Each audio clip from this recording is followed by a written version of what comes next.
After 8 years, the fact that I'm still here, the last man on earth, is one of those useless facts that our politicians use to give us. The night it all started is starting to fade from my memory, and it seems that all I can remember is that the fear sucked the breath right out of my lungs. I remember I was digging a grave late into the evening for an early morning service, and after that, all as far as memory goes, is a lot of running, using an old shovel as some kind of weapon, trying to find some place where there weren't no damn dead people. They were everywhere though, and the more people they were killing or eating or whatever they were doing to them, those people were turning into zombies as well. I got home in one piece though and immediately barricaded any possible entry to the house. Wife and kids were gone. As much as I hoped they'd find their way home, I knew better.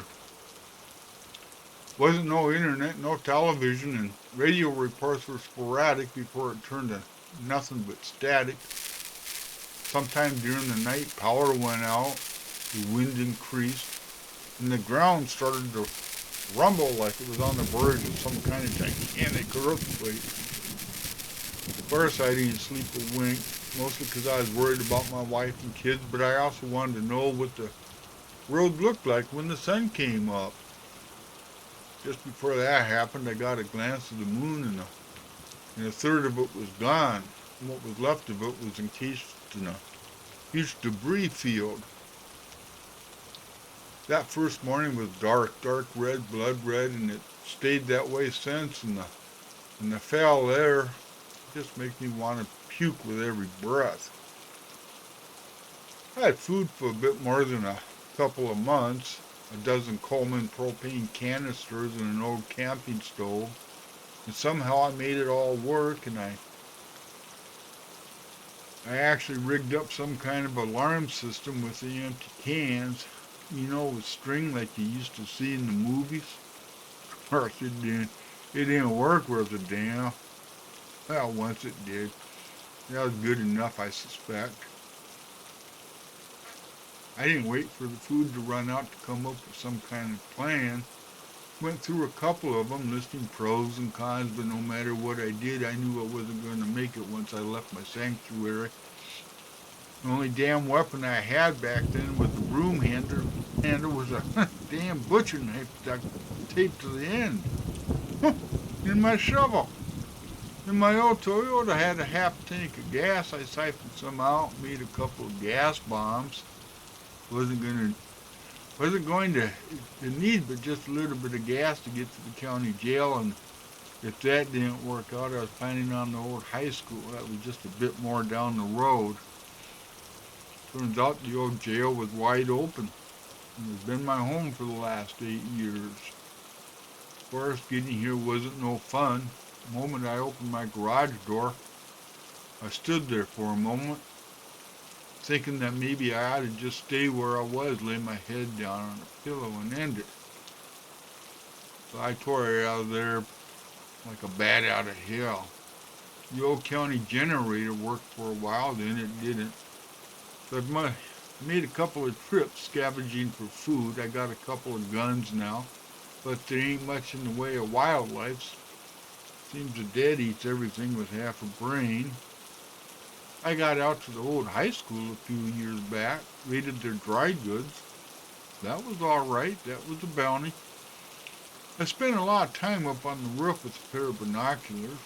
Don't know why, mostly determine where the zombies are congregating, trying to figure out routes to destinations when I do my scavenging. But now to the point of all this.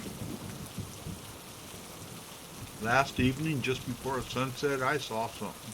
I watched something play out, and I'm not altogether sure what I was watching. I had my eyes peeled out down what was the old main drag of town when I saw two zombies walk out of the old hardware store. Jolted and stiff as their movements were, it was clear as hell that they were holding hands. Halfway across the street, one of them draped their arm across the shoulder of the other. And that's when it happened. What I thought was a wolf came charging at him. Tore them both apart. Thing is, after that, that wolf had its meal or whatever, it dropped to the ground. And as it lay there, it changed into a human. I'm thinking a woman. And I'm left thinking, my life just got a bit more complicated and a lot more stranger. Yeah, that time of year again, Halloween. Boy, it comes by quick. Anybody that's even been kind of a little bit interested in my Halloween videos, my horror videos, you'll recognize this one. This is the first one I did way back in 2014, 15, somewhere in there. It's just a sequel to it, so to speak. Good Lord, it's 8 o'clock in the morning and I've got a couple of these after vlogs to put out. I'll get her done. I will. We're entering the holiday season, people. My favorite time of the year. All the presents I'm going to get. Yeah. Okay. Yeah, I hope you enjoyed this. That's all I got to say. I'm out of here. Where's my shot glass at? Ooh, my trusty Dominican shot glass that I got when I was on my cruise last spring. I'm looking up here because that's where I'm used to my camera is, but he's down here now. So here it is, my friend. Whoa, I'm getting messy. Drinking tequila is always messy. I'm out of here. Love ya. Enjoy your Halloween, my friends.